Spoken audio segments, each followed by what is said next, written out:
সারাক্ষণ I love you বলি, এটা কি আসলে ভালোবাসা বলে? ভালোবাসা বলে কিনা তার চেয়ে বড় কথা যে কোনটা জরুরি জীবনের জন্য। আমি বলি যে জীবনের জন্য দুটো ভাবে তুমি ভালোবাসাকে ব্যাখ্যা করতে পারো।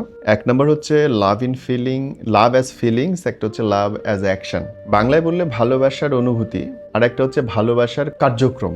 অনুভূতিটা এরকম যে আমি তোমাকে অনেক পছন্দ করি, স্নেহ করি, ভালোবাসি, তোমার জন্য আমার কষ্ট হয় বা তোমার সাথে আমি থাকতে চাই। আর ভালোবাসার কার্যক্রমটা হচ্ছে যে আমি যে তোমাকে ভালোবাসি, তোমার ভালো থাকার জন্য আমি এই কাজ করলাম।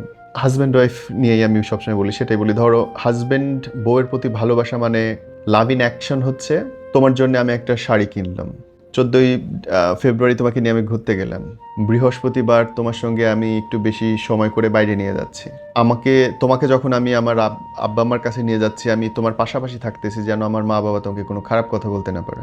আমার আত্মীয় স্বজনের মধ্যে তোমাকে আমি মাথায় করে রাখতেছি, সারাক্ষণ আমি তোমার প্রশংসা করতেছি, তোমার কোথাও মন খারাপ হলে আমার দিক থেকে যেটুকু করা সম্ভব সেটুকু আমি করার চেষ্টা করছি, অর্থনৈতিক কোনো কষ্ট আমি তোমাকে দিচ্ছি না। না, এই যে জিনিসগুলো, এগুলো লাভ ইন অ্যাকশন। ভালোবাসলে একজন মানুষ আরেকজন মানুষের জন্য করে, এছাড়া তো করে না। অনুভূতি না থাকলেও চলে, এগুলো থাকা জরুরি, তাই না? তুমি আমাকে ভালোবাসো, এটা আলহামদুলিল্লাহ, ফাইন, কিন্তু যদি নাও থাকে, তুমি যদি এই কাজগুলোও করো, তাইলেও আমার জীবনটা সুন্দর করে চলে যাবে। সো লাভ ইন অ্যাকশনটা অনেক বেশি জরুরি, যেটা আমাদের সমাজে সবাই শুধু মুখে মুখে ডায়লগ দিতে পছন্দ করে, ইনবক্সে চ্যাটে ফাটাই ফেলবে আই লাভ ইউ জান, আই লাভ ইউ জান, কিন্তু যখন বলবে যে ঠিক আছে আমাকে তুমি অফিস থেকে নিয়ে যাও, সরি আমার একটু কাজ আসছে, এটা হইতে পারে না। লাভ ইন অ্যাকশনটা অনেক বেশি জরুরি, বলো না বলো এটা কিছু অনেক পরের হিসাব।